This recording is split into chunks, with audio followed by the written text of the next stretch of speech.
My name is DC. I'll be giving you match analysis for Vancouver versus HFX Wanderers. I hope I said that properly. Alright, in the first phase of play here, the defender, which I've highlighted in the circle, makes a terrible mistake, misjudges the flight of the ball and misses the header completely. The problem with this is that since he's pushed up, he has given the attacking player space to run into.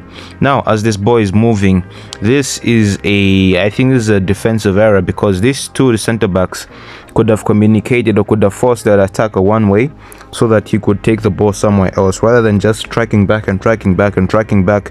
Because also in the other circle here, there is a player in blue who scored the goal. He is behind these two center backs, but unfortunately he'll be in front of them when he scores the goal. The arrows indicate where both defenders should have gone. The other player should have gone to defend the player that eventually scores the goal. Unfortunately, there's no proper angle in which I can show this, but this just shows a lack of, I don't know, defensive communication or organization.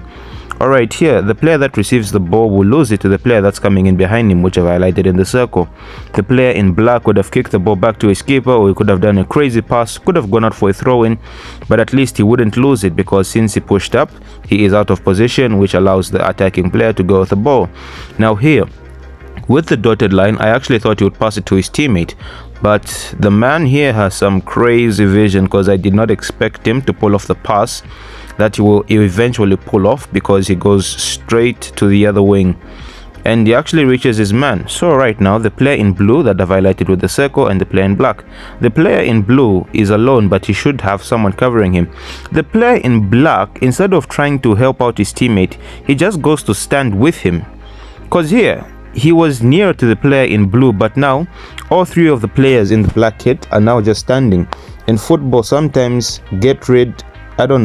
deal with your problems in order. He was supposed to deal with the ball, not just go immediately and try to block a shot. The first problem was the man on the ball. They should have attacked the man on the ball, or at least don't just track back, go ahead and block it.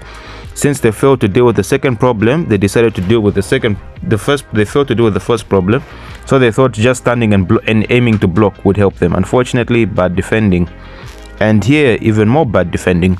This is just a classic example of not tracking your man, because unfortunately for the player here that I've highlighted in the circle, the player that scores the header comes from behind, and he does not have eyes in the back of his head, so it leads to him conceding even though he jumps. So this is just a lack of tracking your runner. Alright, here, as this ball is about to be played, the ball is in the air for a long time. Unfortunately, the two defenders that are highlighted in the circle do not communicate with each other, because this is a simple issue. If they were clever enough, they would have headed it back to their goalkeeper, but unfortunately both of them try to attack the same ball. They end up losing it, and it leads to a penalty. And here, as the player scores the penalty, you can tell the goalkeeper's frustration by the way he just kicks it out. I'm sure he's very upset at his center backs for allowing such a chance to come from such a very, very simple situation. Yeah, so that was my match analysis for this. I'll see you in the next one, and big thumbs up to the Canadian Premier League. It's very exciting, and I really do like the way the commentators commentate on these games. Alright, see you.